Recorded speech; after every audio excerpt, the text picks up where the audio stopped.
Welcome, my outside-the-box thinkers, to the Anti-Aging Unraveled podcast, where I am your host, Dr. Lori Gerber. In this podcast, we will explore the fascinating world of personalized anti-aging medicine that considers the whole person inside and out, and how all systems are interconnected to each other. In today's world of modern medicine, we often find ourselves like just another number in a system that prioritizes quick fixes over sustainable and more natural solutions. Well, let's get ready for a paradigm shift in health and beauty. We look far beyond treating symptoms and aim to get to the root cause of our health and cosmetic issues. This podcast is your go-to source for all things natural, outside the box, and innovative in integrative medicine and cosmetic dermatology. So sit back, relax, and get ready to dive deep into the world of functional medicine and aesthetics with me, Dr. Lori Gerber. Let's take a trip down the real skin revolution pathway together. Hello, everybody, and welcome to the next edition of Anti-Aging Unraveled. I'm really glad to have you all here. It is getting cold here, and I have the heater on in the basement, and I'm looking at our next guest, you guys, and he's in the warmth, so I'm a little jealous. But I'm really glad to have you all join us. We are going to continue our series of guests right now and talk about integrative health, spreading the integrative movement, if you will, making it a mainstream event. I want to make sure you guys all know everything that's out there for health and wellness. And that is my goal for 2023 and 2024 is to really align us all because we have so many ideas and we really need to work together to really bring health to you as a patient and to take control of your own health. So I have Yogi Aaron, and I will tell you guys, he was one of the first guys that I matched with on Podmatch.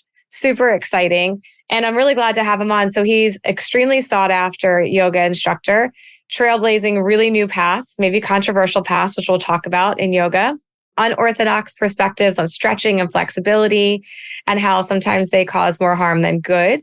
So we're going to talk about how he can relieve pain through his, I'm going to probably say this wrong, but it's AYAMA, right? AYAMA. So it's AYAMA. So it's applied yoga anatomy and muscle activation, which I love the name. Basically a revolutionary approach to creating strength and engaging muscles and activating them instead of stretching them out. So he is the only one that teaches this, guys. So I'm really excited to have him here. And he has an online platform for you guys, the Yogi Club, which we'll talk about so that you can take advantage. And he teaches it as well. And he has an amazing retreat in Costa Rica that you can take advantage of as well. So Costa Rica has a special place in my heart. He knows. So I'm going to get there. So anyone that wants to join me, please, we're going to go. This is on my bucket list for 2024 for sure. So he's very funny, super fun to talk to. So welcome. I'm really excited to have you. Thank you so much for that intro, Doctor. You're welcome. Yes, we have to get you to Costa Rica. Yes. It's like I said, I'm an honorary Tika, lived there for a year. One of my favorite places, truthfully. So we're going to go and I'm really excited. And I do yoga regularly. So when I did match and we kind of started talking, I found this really interesting because I'm not flexible. I've never been flexible, no matter how much yoga I do. My hamstrings are just attached to literally my neck. My hamstrings they don't stop at my butt. They go all the way up and they're so tight. So my shoulders are attached to my ears. And I always look at people that are so flexible and say, wow, that's super impressive. But man, could that be good for you? And then as I started doing what I do as well, I noticed a very interesting pattern of overstretching and injury. And so I'm kind of excited to start talking about this. But I want to talk a little bit. I thought your background was fascinating. So I'm going to start there. I know you might not want to. It's a big hole. It's a big hole. So just let's watch out. Let's dive in because you came from a really non-traditional family, right? So let's talk a little bit about your upbringing. You tell us your story. I loved when you told me your story before. So I'm really excited to share it with our listeners. Well, I don't know where you want me to begin exactly, but I did grow up in a very traditional Christian household. But by the age of around 13, 14 years old, my mother, who was like, I was trying to think of a nice word to use, a very energetic Pentecostal Christian, completely flipped the script and went the opposite direction and became extremely new age. And Actually, I think both of those moments really shaped me. My Christian upbringing kind of created the platform for me to have fellowship and create community. And that is something that laid the groundwork for me opening up my yoga retreat in Costa Rica. And many times before that, I've always sought out trying to create community and bring people together to support each other. And then when my mother got into the New Age thing, that laid the groundwork for me to access the power of my mind, which then led me into yoga and really kind of opening up my mind to the universe of limitless possibilities, not afraid to take risks and knowing that the only thing that could get in my way was me. So, I have a lot of gratitude for both of those. But of course, with my strong religious background, I was very kind of not really interested in yoga. I just didn't feel like I wanted like another quote unquote spiritual path to follow. But I did end up getting into yoga, but I was very like, this is for me just about the physical. I don't care about the spiritual. I got into yoga and because like you, I was really tight. And as I got into stretching part of it, which is why I got into yoga, I quickly hurt myself. I remember my back seizing up on me. I was 18 years old at the time. And I thought to myself, my God, is this what getting old feels like? Yep. And of course, if you talk to people about why they stretch or why they think they should stretch, the top two answers that I've consistently found is that I need to stretch to be younger. To look younger. Or I need to stretch to be healthier because stretching is the way to be healthy. And I think those are two really good goals. I mean, who doesn't want to be younger and who doesn't want to be healthier? However, what I quickly found out was that the stretching was hurting me. Well, I didn't actually quickly find that out. There was something that kept happening as I was stretching. I kept hurting myself. And as I went to yoga teachers and say things like, I've developed back problems, they would just say, well, you need to stretch more and more and more. You need to open your hips. There's this guy out there, he keeps showing up on my Facebook page and with his advertisement. And he's like, you've got back pain because your hips aren't open. And I'm like, dude, this is like such the wrong thing to be teaching people. Well, how did I find out it was the wrong thing? Because by the time I was 45, I ended up in the emergency room of a hospital with a orthopedic surgeon telling me, you're probably going to need a spinal fusion in your lower back due to herniated discs. Actually, I've got two areas in my spine where there's disc herniation. And in my lower back at that moment, it was so bad that I could barely walk. It was like, I pray to God I never have to experience that again. But that moment was an eye-opening moment for me because I had to take serious stock of, was what I was practicing and was what I was teaching the correct path?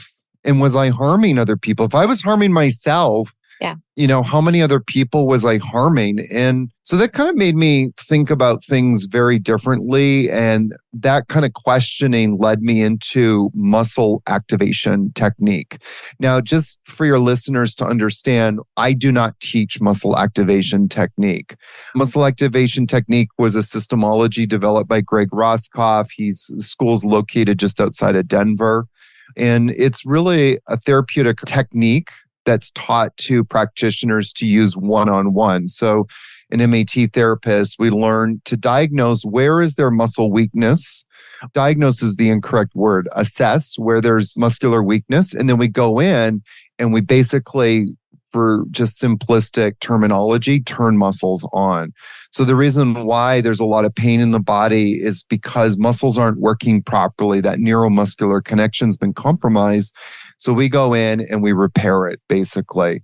And I was just completely blown away in the course by many things, but two of the top things, one, I didn't know anything. I thought I knew a lot, and I realized everything that I knew was basically pseudoscience, which then made me realize, like, oh my God, yoga teachers don't know shit. And the second thing I realized was like stretching is really damaging us because stretching inherently shuts muscles down. So I said earlier, muscle activation turns muscles on. Stretching does the opposite. It turns muscles off. And it's as simple as like you walking into a room, a dark room, and flicking on a light switch, and boom, there's light. That's exactly what happens in the muscles. Many of us are walking around with muscles that are just not turned on, and muscle activation turns them on. So then I started to create this approach, AYAMA, which is this, I don't want to say it's an integration of muscle activation technique, but it's taking some aspects of muscle activation, AKA no stretching, and then also bringing in some of the isometrics and bringing that into a yoga practice so that we actually leave stronger and with our muscles working properly. So that's it in a nutshell. Amazing. So, I'm thinking about muscle activation as more of a neuromuscular junction, neuromuscular pathway, as opposed to, we were talking about a second ago, and I wasn't thinking about it this way. DOs, we learn muscle activation. That's something that we learn how to do, not the trademarked version, but a form of muscle activation. And we know that our neural system, our nerves in general, can dictate pain, right? And whether or not the reflex pathway, the muscle strengthening is working. So are you taking and this is me being a modified yogi, are you taking more of the poses, kind of like your tree poses, your standing poses, your holding poses, and you're applying that muscle activation to those poses? Is that kind of how that works? Or are you actually pushing on a muscle to activate while you're doing the yoga? That's a great question. So many people ask me well, how do you bring it into yoga? Well, there's a few ideas, but one of them is that we just stop stretching. So we don't approach the poses anymore. None of the poses we approach with this idea of quote unquote, how do I lengthen my hamstrings? So you said earlier that your hamstrings are tight, and it's kind of like they extend from your feet up to your neck. And so what we would say is, well, why are the hamstrings tight? What is causing that to be tight? Well, one of the number one rules of muscle function that everybody, including me and you to some degree, have forgotten that we learned in grade school is the role of agonist and antagonistic relationship between muscles. So if the hamstrings are tight, it's actually saying to us the hip flexors are weak and the hip flexors are not working properly. And so why muscles are tight inherently, it's because the body's gone into a protective state. The body is feeling unstable at a neurological level. And so what does the body do? It tightens up. So if you're walking on ice, for example, you step out on ice, you step on concrete to ice, what does your body do? It tightens up as a protective mechanism. Or if somebody jumps out around the corner and says, boo, what do? You tighten up and your heart starts beating faster, of course. So the tightness is a protective mechanism. And I can't stress this enough that when we stretch, we're violating our body's own protective mechanism. And I really want to enunciate that word violate, especially for any yoga people out there, because violating our body is the absolute opposite of what we want to be doing in yoga. And yoga is about creating a safe space. Well, how can we create a safe space if we're violating ourselves intrinsically? And there's no way around it. We're just doing it. And no matter how much of a nice language you use and, cute words, you're still violating your body's protective mechanism. And when you violate your body's protective mechanism by stretching, let's use you as an example, your hamstrings. And by the way, that's exactly why I got into yoga, tight hamstrings. But we're not really addressing the problem. The problem is weak hip flexors, weak trunk flexors. There's actually a direct correlation I have found by working on people privately and in my classes between tight hamstrings and obliques that are not working, transverse abdominis not working. I have found time and time again when I work on somebody's transverse abdominis and get it working properly, the adductors loosen up and hamstrings loosen up. It's quite fascinating. And it goes back to what I said. When the body is unstable, when muscles are not working properly, other muscles start to tighten up, aka the hamstrings. So we have that antagonist-agonist relationship, and we need to address that. So when I'm teaching in a yoga class, part of what I'm doing is always if we're doing a forward fold, for example, then I'm thinking, how do I get the hip flexors activated? How do I get the trunk flexors activated? And then part of the other rule is that we're not trying to go forward to see how far we can go. So I might actually cue it. Let's just say like a standing forward fold, for example. The way I might cue it is, okay, everybody, bring your hands to your hips. Now inhale, exhale, come forward only 30 degrees. That's less than halfway.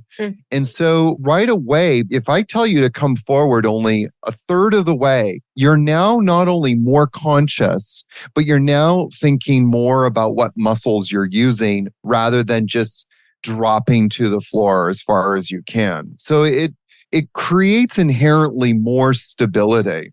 That's part of it. And then the other part of it is thinking about, okay, well, if we are coming into a pose, then how do I activate the muscles that should be contracting? So one of my favorite examples is Trikonasana, triangle pose. So triangle pose is a side bender pose. So if we're side bending to the left, what I'm interested in is seeing how much I can engage the side bender muscles on the left side, the lateral obliques, the QL, to name a couple. How do I get those more engaged?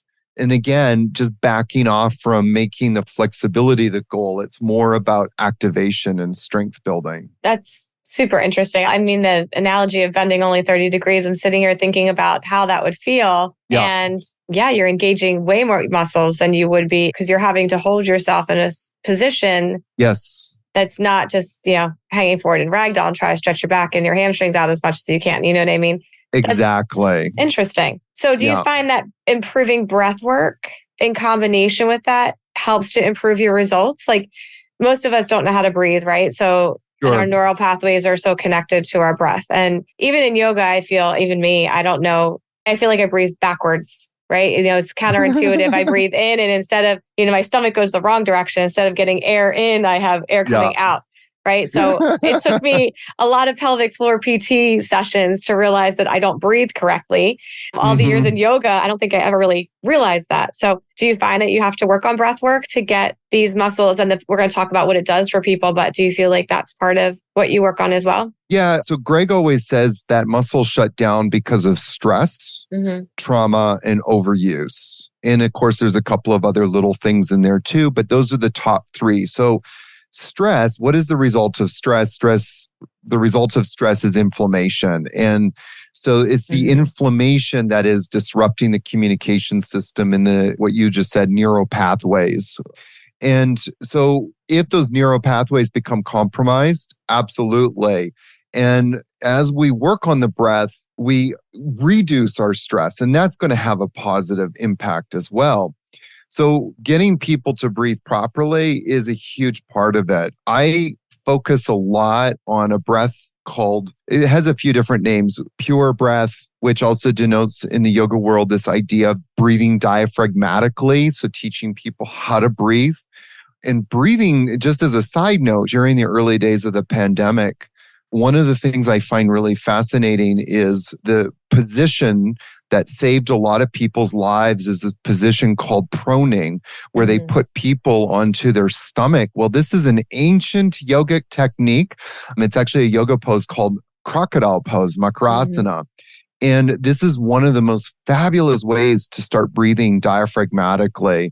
And you also super oxygenate your blood in this way because the position of the body and the way that the blood drops into the lungs.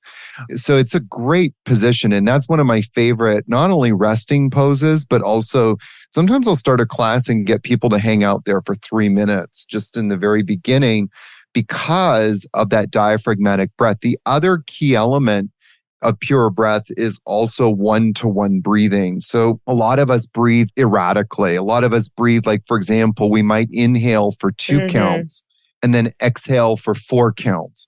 A lot of us might inhale for like 2 and then kind of pause the breath and then inhale for another 2 and then kind of like unconsciously hold the breath for God knows how long, and then sort of exhale for 1, And so a lot of us have really weird breathing patterns. And the interesting thing in yoga, and I think this is really why, at the end of the day, yoga is going to affect people's lives mostly positively because of the breath work. Anytime we start breathing consciously, we're going to change our momentum. Our breath dictates our momentum in life. if you feel like you're going in a bad direction in life, change your breath. It's that simple. Right. As we all take a deep breath, right? As we all take a deep breath right now. I mean, people ask me, like, if you had just one practice to do every single day, I say, sit for 5 minutes a day completely still and focus on breathing diaphragmatically and breathe 1-to-1. And when I say 1-to-1 for your listeners, that's like getting into a routine of inhaling, for example, for 4 counts, exhaling for 4 counts, inhaling for 5, exhaling for 5, whatever it is. But starting to watch the inflow and outflow with no pauses, no jerks, and no noise, just pure diaphragmatic breathing, and it will change your life in ways that are immeasurable. I'm sitting here breathing and seeing if I'm 1-to-1. No, I already know I'm not usually 1-to-1. That I learned the hard way, like I said.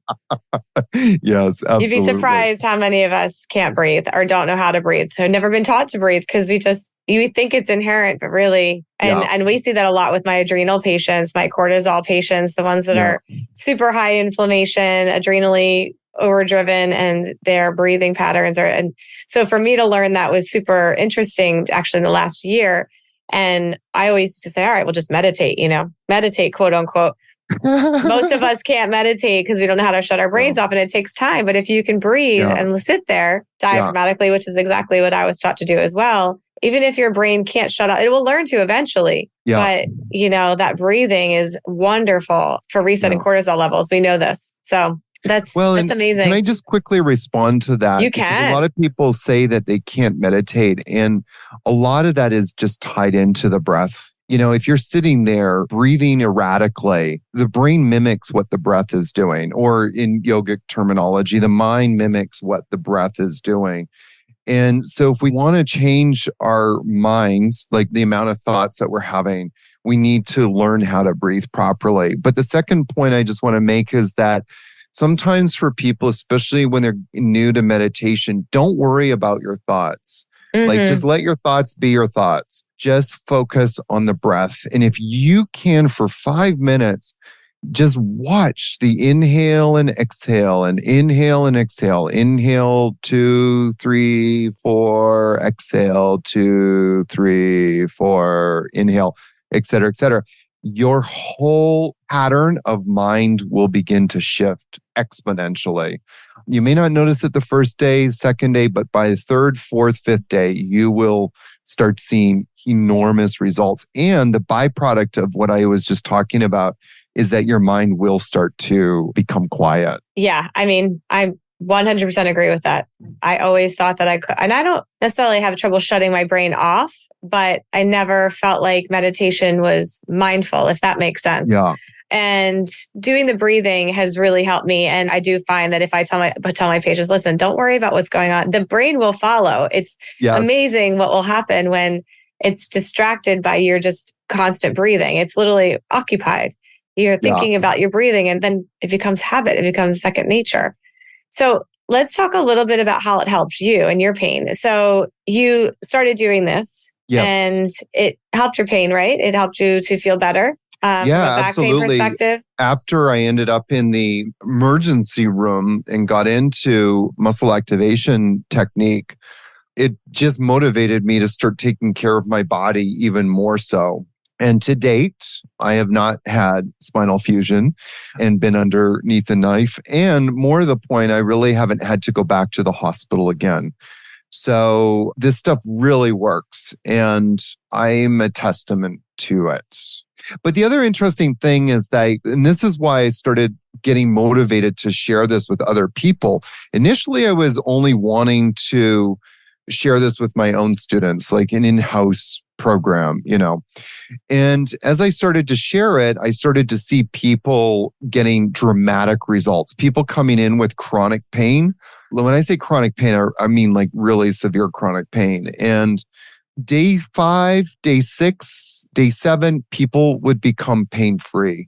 And that just made me kind of go, I need to take this out into the world. And the other thing that drives me too is this whole stretching business, like this yoga body guy saying the solution to back pain. And, the thing with the yoga body guy is he's a very handsome guy. He speaks well. I think he's trademarked this term, like the science of stretching. And it's kind of like when you watch him, you're like, you don't know anything about the science. And so what I endeavor to do is try to create some conversation out there. Like, let's get, at the very least, let's start getting people talking about why they should stop stretching. And let's see if we can flip the script on it and get people talking about it more. Is that where Yogi Club was born, basically? Trying to bring this to mainstream kind of Yes. Yeah, population? the Yogi Club, I kind of created it for a lot of reasons, but at the top of the list is like giving people, there was kind of two ideas. One, giving people like really healthy yoga practices that they could depend on and know are not going to mess them up. If you do any of my classes, you're going to leave feeling stronger and more connected. And then the second purpose is to give people a glimpse into the authentic Himalayan tradition. And I feel like that whole conversation in yoga is getting really lost. Like, we don't understand why we're doing these asanas. More and more people are like doing these Facebook ads where I've been doing yoga for 10 years and I still don't feel like my hips are open enough. Well, I found the revolutionary way to open my hips, blah, blah, blah. Your yoga practice was never there in the first place to open your hips. Yeah. Your yoga practice was there to help you open up to a universe of limitless possibilities. Your hips have nothing to do with the universe of limitless possibilities. Well, and the whole thing is not to be competitive in your practice, right? It's to be okay living where you are. That's the whole point. It's not necessarily but I just did a podcast on the divergence of basically Eastern and Western medicine, right? Yeah. And we talked a little bit about how it's a shame that there hasn't been a reconvergence, because Eastern and Western medicine, they both work, right? They both have their efficacies. But what we do see with these mind-body connections and these asanas, which again, I'm not the expert you are, but I know when I do a lot of Eastern medicine traditions, like talking about meditation and cortisol levels, talking about breathing and resetting the vagus nerve, things like that, they work. That's why they were there in the religious aspects. And then we had this huge divergence and they kind of became voodoo, right? They kind of became, well, this doesn't really work. We can only use Western medicine. That's all that works because we can explain it. We have this science and this data. Well, there's a lot of data to suggest this works too. It's just no one's paying to do the studies, right? Yeah. No one's putting out millions and gazillions of dollars to do the research. We have all the anecdotal research that we need. We see people getting better. And that's the crux of it, right? Just like that example I gave of Makrasana, crocodile pose, and then all of a sudden the doctors are like, oh, we found this revolutionary way to save people's lives. And it was like, oh my God. We've been putting people prone since, forever. That's how you blood dope. It's real easy, right? Just get a whole lot of oxygen. And I listen, we're both a little bit of visionaries in our industry and shake the boat a little bit, right? But sometimes it's nice to understand that when you see people getting better, 7 times, that's not a lot of times, right? That's like saying, you do it once every other day, maybe once a day for 7 days and you're feeling relief. That's crazy. Do you remember like one patient example, or I call patient, one client example that like blew you away? Like someone that might have come to Costa Rica or someone that we all have those like one or two where you're just like, man. Well, there's clearly quite a few. I had just in my last training that I did on October 7th, I had 2 girls in there specifically. And the shocking thing about these 2 women, I call them girls, sorry, women. They're both young women. I think one of them was around 28 and the other one was maybe 29, 30. And the one that was around 29, 30, she was dealing with what I'm dealing with, a herniated disc. And it was so debilitating for her. And I put her on my table. I used her as a demo the very first day. And I was showing people what happens when we activate muscles. And the whole purpose of the demonstration was to show how stretching shuts muscles down. And when she felt the strength leave her body, it was just such an epiphany for her. But she emailed me shortly after the training and she said, I have never felt so strong.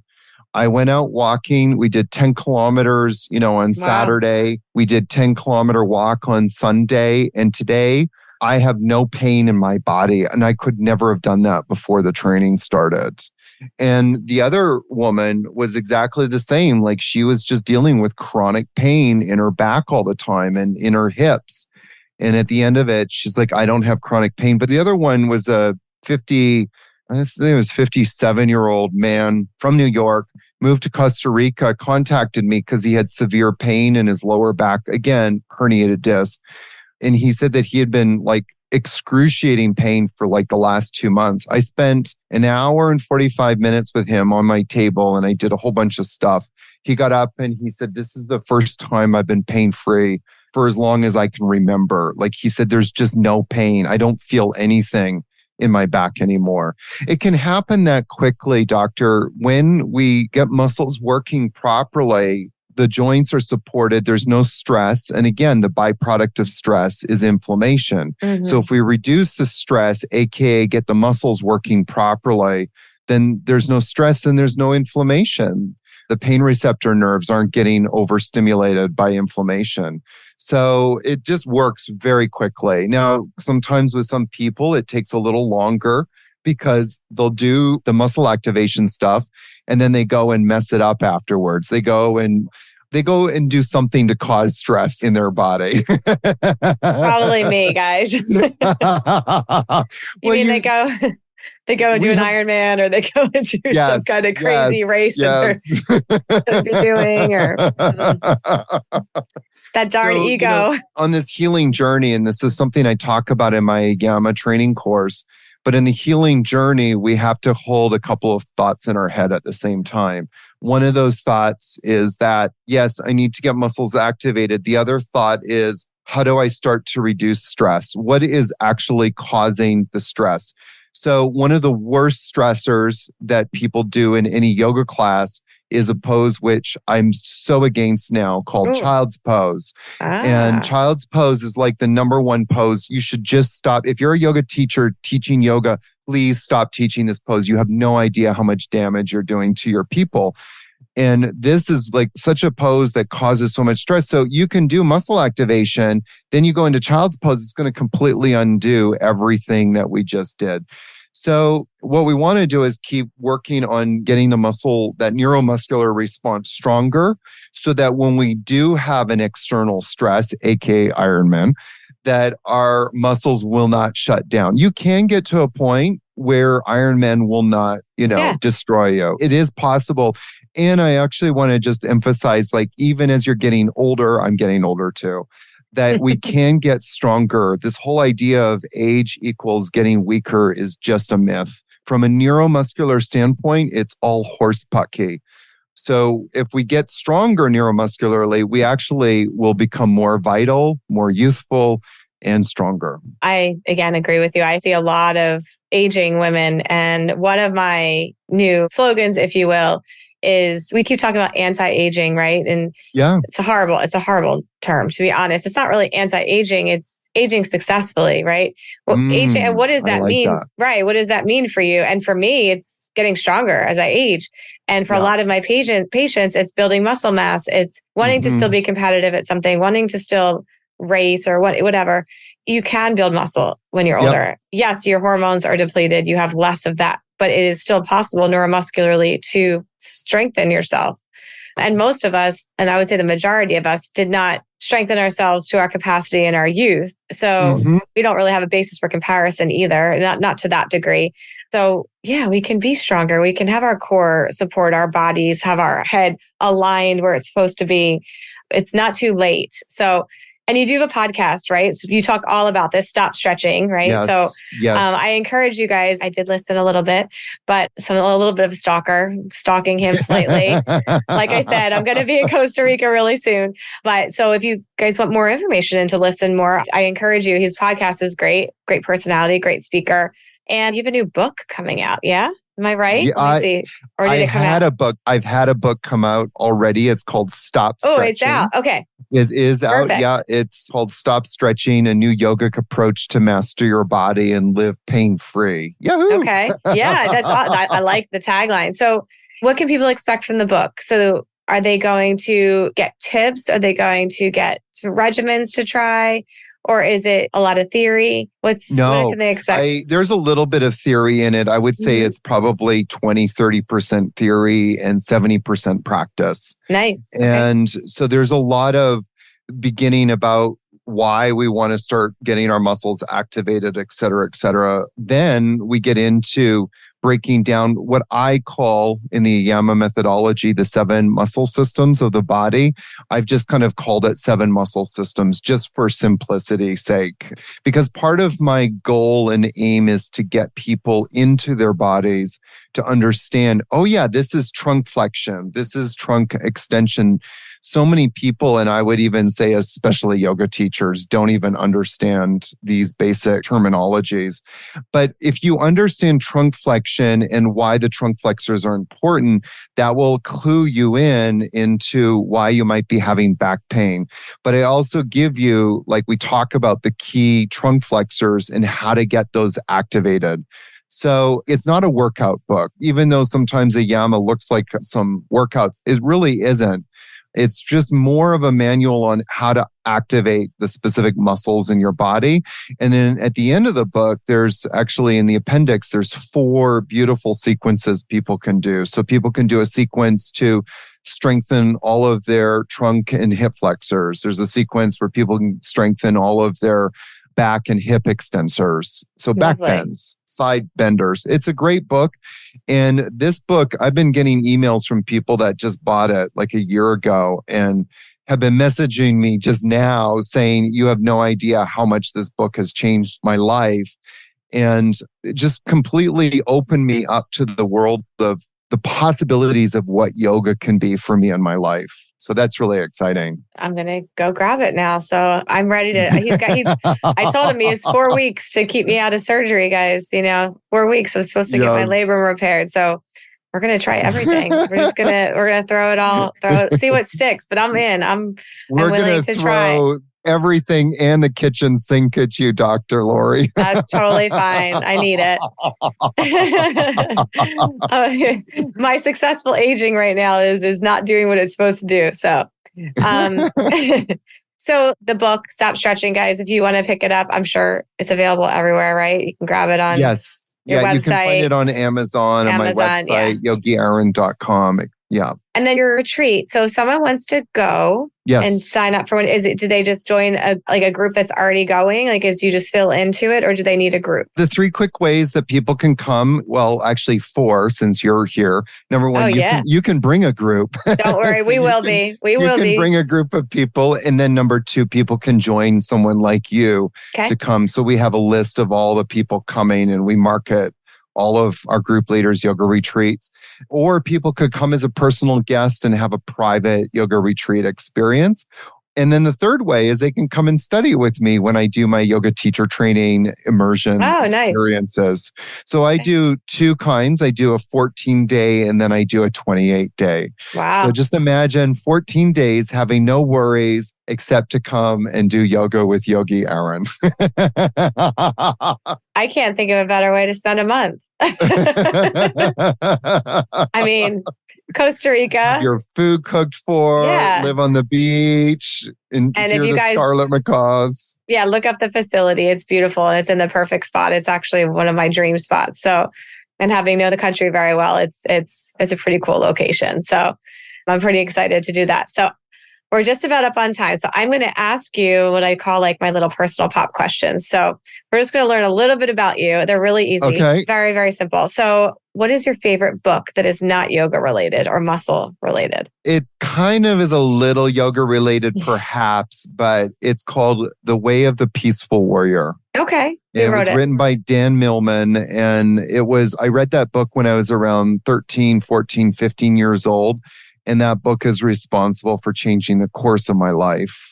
Okay. Yeah. So everybody write that one down for your kids. Yes. Make sure. Yes. Maybe there is a kid's version of it, by the way. Speaking of like a little kid version? There is a little kid version of it. They turned it into a kid's book because the message is so powerful. It's basically, you have the potential to do anything you want to in your life. It's a beautiful story. Oh, lovely. Okay. Yeah. And then favorite TV show or movie? Oh my goddess. I would say that one of my favorite TV shows, well, I just turned on, I think it's season 6 of The Crown. Oh, okay. I also am a sci-fi nut, so I love Battlestar Galactica. That's kind of like how I roll. That does not surprise me, actually. Having only talked to you for 30 minutes, that does not surprise me. All right. I remember Battleship Galactica. Okay. And then favorite musical artist? Oh my goodness. Lorena McKennitt. Oh, who's that? Lorena McKennitt know who that is. A Canadian songwriter. You probably have heard her music. You just didn't know who sang it. There's one that's very popular called the Mummers Dance that actually got a lot of Philly. I should know this. Yeah, but she's amazing, and she sings a lot about the Celtic stories. She sings about different stories in different cultures. She has a very powerful voice, and one of the things that she's very known for is playing her harp. So she plays the harp in a lot of her songs and sings with it. And her music is just, it's otherworldly. It'll transport you into a whole different world. It's beautiful. And she's a Canadian songwriter, singer. That's why we ask the questions, just so I can get educated and learn. I need to broaden my horizons. I'm on it. Well, thank you so much. I really appreciate you having the time to talk to us today. And if anybody is interested, please go to his website. It's Yogi Aaron, just to remind you guys who he is. And I will be doing a retreat. I promise. I will put some dates together, and it is on my top priority list for the new year. It'll probably be in 2025 is my guess, but we're going to put some dates together for you guys, maybe a couple of them. Can't promise that I'll be at every one of them, but I'll be at one of them for sure. But I thank you guys for joining us, and enjoy your weekend and enjoy your holiday season. And Yogi Aaron, thank you. We'll sign off. Thank you, Doctor.